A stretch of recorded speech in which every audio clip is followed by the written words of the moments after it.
Samajwadi party के राष्ट्रीय अध्यक्ष और लोकसभा सांसद अखिलेश यादव ने हावड़ा सीएसएमटी एक्सप्रेस के डिरेल होने पर केंद्र सरकार को जमकर घेरा है।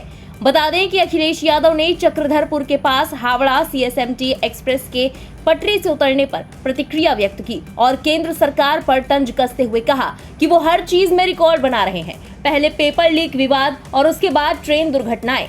उन्होंने सरकार को मृतकों की मदद करने और भविष्य में किसी भी दुर्घटना से बचने के लिए पर्याप्त उपाय करने की भी सलाह दी। वहीं अखिलेश यादव ने कहा कि ये सरकार हर चीज में रिकॉर्ड बनाना चाहती है। कुछ दिन पहले वो पेपर लीक विवाद को लेकर रिकॉर्ड बना रहे थे और अब उसके बाद ट्रेन दुर्घटनाओं के रिकॉर्ड बन रहे हैं। ये सरकार सुरक्षा के दावे तो करती ही है, ऊपर से इनके पास इसके लिए भारी भरकम बजट भी होता है, लेकिन उसके बावजूद दुर्घटनाएं क्यों हो रही हैं? सरकार को जान गंवाने वाले लोगों की मदद करनी चाहिए और इस बात का ध्यान रखना चाहिए कि इस तरह की घटनाएं दोबारा ना हो।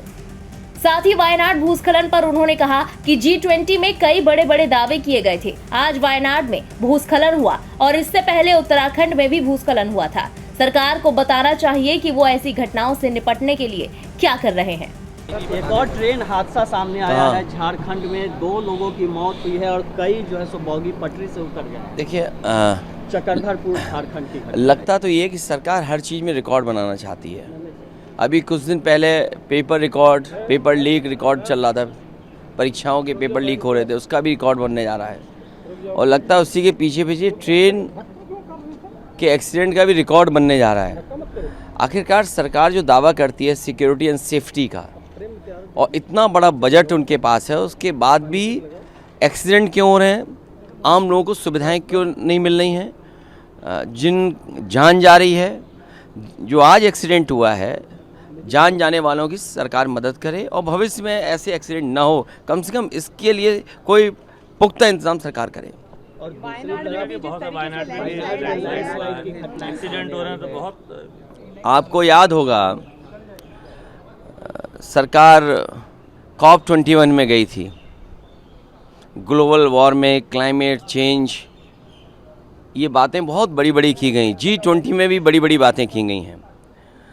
आज अगर वहाँ लैंडस्लाइड हुआ है तो कुछ दिन पहले उत्तराखंड की सुनने में आ रहा था कि बड़े पैमाने पे लैंडस्लाइड हुआ है और लगातार लैंडस्लाइड होते रहे हैं वहाँ पर। सरकार नेचुरल इस तरह की जो घटना होती हैं उसके लिए क्या कर रही है, सरकार को बताना चाहिए। आज वित्त मंत्री का रिप्लाई भी होगा सदन में और वो सबके जवाब भी देंगे। उत्तर प्रदेश को पिछले 10 साल में तो कोई बड़ा पैकेज मिला नहीं।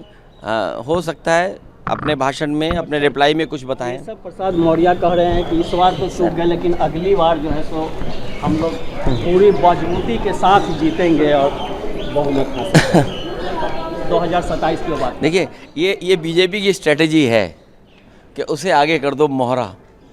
बीजेपी का स्ट्रेटजी, उसमें आप उलझो नहीं, हमें मत उलझाओ। ब्यूरो रिपोर्ट, इंडिया पब्लिक खबर। फिलहाल अखिलेश यादव के बयान पर आपका क्या कहना है? कमेंट में लिखकर हमें अपनी राय जरूर बताएं। बने रहें इंडिया पब्लिक खबर के साथ। हमारे YouTube चैनल को सब्सक्राइब करें और बेल आइकन दबाना बिल्कुल ना भूलें।